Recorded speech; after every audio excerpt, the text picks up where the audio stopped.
Welcome back to Hardball. Back in 1996, not a million years ago, Steve Forbes ran for president on the idea of imposing a flat tax where every American except the very poor would be taxed at the same 17% rate. How'd that work out for him? Well, he finished fourth place in both Iowa and New Hampshire. The reality of a flat tax, however, doesn't seem to sit well with most Americans. Look at these Gallup numbers from last month. 66% of Americans favor increasing taxes on individuals making more than $200,000. Only 32% oppose that, and 70% favor raising taxes on corporations by eliminating loopholes.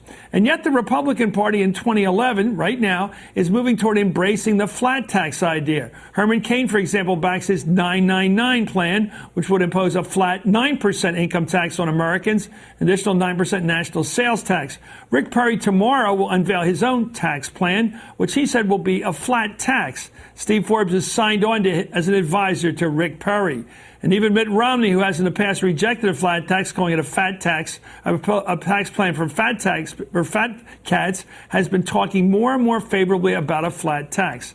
Romney already has a fat cat image problem thanks to his background as a turnaround artist at Bain. This photo, by the way, take a look at the candidates posing with wads of cash during his Bain Capital Days continues to haunt, as it should, Mr. Romney. The flat tax overwhelmingly helps the wealthiest Americans, obviously, while increasing the burden on the lower income brackets who pay less under the current progressive tax structure. Well, so what's going on here, and what does it mean for the Republican Party? Is it becoming the party of fat cats? For that, we're joined by Democratic strategist Michael Feldman and Republican strategist John Feehery. I've got to get John in here, my friend, on the defense here. Why would your party start talking basically a flat rate when right now Americans, as you make more money, in fact, you make a lot more money up in the 200 bracket, you start to pay around 35, you may pay 32 on the way there, 25 on the way there. People in the middle, really, the average brackets pay around 15. Why would the American people want their bracket to go up, their rate to go up, to give relief to the rich?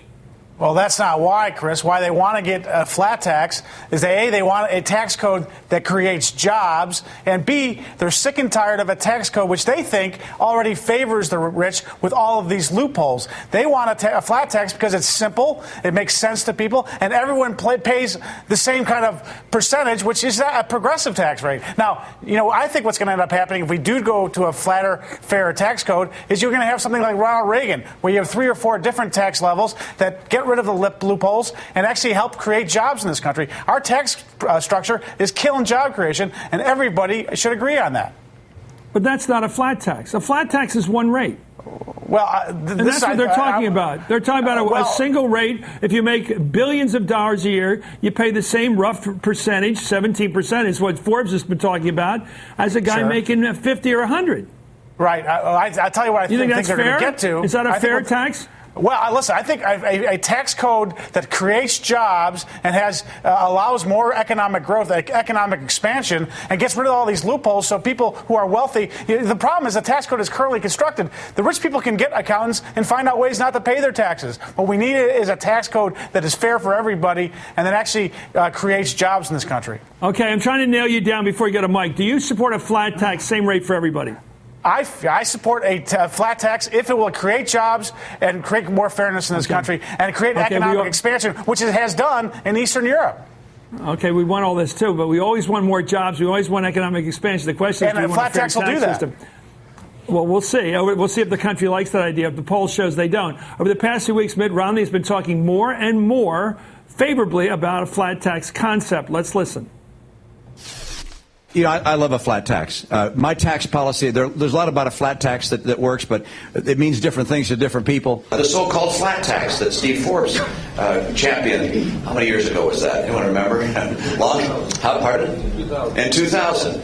The flat tax has positive features. Then again, you have to look and make sure that it doesn't raise taxes on middle-income Americans. It would be nice to have a very simple and flat code, but what I want to make sure is that any kind of tax system that's ultimately put in place is one that reduces the burden on middle-income Americans. That's what I describe in my 59-point plan. There's some steps I take immediately, but then there are steps I think down the road to flatten the tax code and to do our very best to reduce the burden on middle-income Americans. Well, Mike Feldman, before we get to you, we should put this perspective. Keeping up with Mitt Romney's changes of mind requires a real historian's touch. And there you heard him say, I love the flat tax. Now, keep that in mind. I love the flat tax. Back in 1996, Romney paid $50,000 for this newspaper ad, wherein he attacked the Steve Forbes flat tax proposal as a tax cut for fat cats, calling himself a concerned citizen. He said the flat tax was a bad idea for the Republican Party. It's very hard to keep up with this turning wheel called the conscience of Mitt Romney. Mike Feldman, he has flipped on abortion. He's flipped on everything, and health care, everything in the world. Now we see him flipping on something flat. He's no longer, well, now he's a flat guy. He was against that. He was for a progressive tax system before. Where do you think he'll end up? Well, look, I think he'll continue to perform this verbal gymnastics about the flat tax in much the same way that John had to do when you really nail somebody down. The flat tax is horrible public policy. It's why E.J. Dionne wrote this morning. It's why most of the people who support it have flat-lined politically, ultimately, because when you actually look at your own tax code, as most middle class or working class Americans are going to do, you realize you kind of get run over by a flat tax. But Mitt Romney has a problem. The conservative base of the Republican Party, the energy among the nominating electorate right now is behind this idea. It sounds great. Throw out the tax code. Start from scratch. It's horrible public policy. And Mitt Romney knows he's going to have to face real voters, moderate voters, independent voters in the fall. And so he's come just shy of saying, yes, I endorse a flat tax. He likes the idea of it. But at the end of the day, I think that's why he's kind of keeping his cards a little close to his vest on whether or not he'd support it. You know, John, you and I have similar backgrounds and values, I think, generally speaking, but let's get to the heart of the reality of this thing, and maybe we can reach common ground here.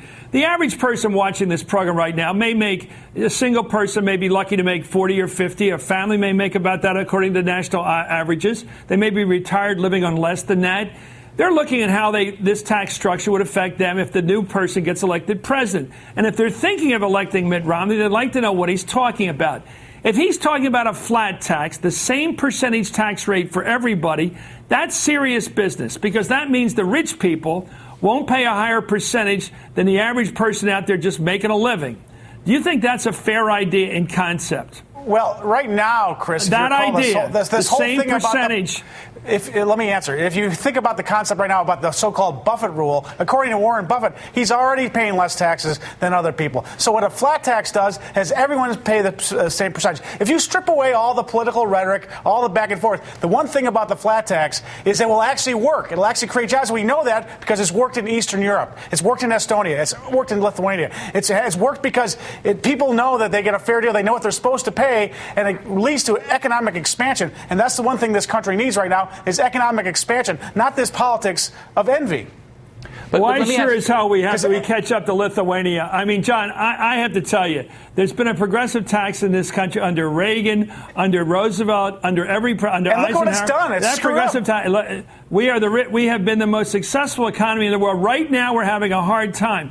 Whether you change your tax system in a difficult situation like that to go to something as fluky as the same percentage is, to me, a strange time to do it. Anyway, I'm just trying to keep up with Mitt Romney. I'm not running for president. You're not, John. We're just trying to keep up with Mitt Romney. I'm telling you, this guy is so fast at changing his positions. Well, you have to have a stopwatch for this guy. I think what Mitt Romney is saying is he wants a fair, flatter tax code. What he's probably going to get to is, like I said before, something that Ronald Reagan came up with: 3 tax rates, make it fair, and get rid of all the loopholes. That is a very free. What's killing this country.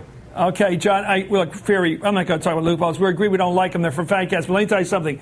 Keeping up with this guy, you need to stop watching. Secondly, we shouldn't have to wait for Friday to figure out what he meant on Tuesday. That was an old Goldwater shot. Anyway, thank you, John Fury. Thank you, Michael Feldman's right, Fury's wrong. And Fury knows he's wrong.